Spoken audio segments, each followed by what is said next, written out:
திருமணத்துக்கு 10 பொருத்தம் இருக்கணும் அப்படின்னு சொல்லுவாங்க. ஆனால் 10 பொருத்தம் பார்த்து கல்யாணம் பண்ணாலும் கூட சில திருமணங்கள் சக்ஸஸ் ஆகிறது இல்லை. அதுக்கு இந்த ஜோதிடம் என்ன பதிலை சொல்லுது? ஜோதிட சாஸ்திரத்தை பார்த்தோன்னா திருமணத்திற்கு இந்த 10 பொருத்தம் கிடையவே கிடையாது. கிடையவே கிடையாது. நம்ம வெளியில் போகிறோம் அப்படின்னு சொன்னால் குறுக்கால பூனை வந்தால் அது ஒரு சகுனத்தடை அப்படின்னு சொல்லிடுவோம். அதே போல் ஏதோ கால் தட்டிடுச்சுன்னா சகுனத்தடை. அன்னைக்கு நல்ல நாள் அதுவுமா கண்ணாடி கீழே விழுந்துருச்சு அப்படின்னா நல்ல சகுனம் இல்லை அப்படிம்பாங்க.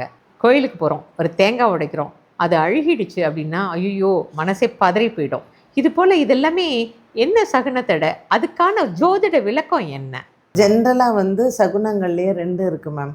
எல்லா டைம்லேயும் பூனை குறுக்கில் போனால் அது அசுப சகுனம் கிடையாது. ஏன்னா பூனை குட்டி நிறையா குட்டி போடுது, அது போகுது வருது. பிரசன்ன ஜோதிடம் அப்படின்னு சொல்கிறாங்களே, அப்படின்னா என்ன? கேரளாவில் ரொம்ப பிரபலமான இந்த ஜோதிடத்தை அந்த ஜோதிடம் மூலம் நம்ம தெரிஞ்சுக்க முடியும்.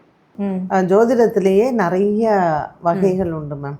ஆரூடம் கேட்கறது அப்படின்னு உண்டு. அது மாதிரி பஞ்சபக்ஷி சாஸ்திரம்னு ஒன்று உண்டு. ரேகை பார்க்கறது ஒன்று உண்டு. ஏடு படிக்கிறது உண்டு. கிளி ஜோதிடம் உண்டு. நம்ம இதெல்லாம் அடிப்படையில் என்னன்னா மனிதனினுடைய அந்த நேரம் காலத்தை ஒவ்வொரு விதமாக தெரிவிக்கிறது தான். சிலருக்கு மட்டும் பணம் அவங்க வேண்டான்னாலும் கூட அவங்களுக்கு சேருது. ஒரு சிலருக்கு எவ்வளோ கஷ்டப்பட்டாலும் பணம் சேர்றதில்ல. எதனால?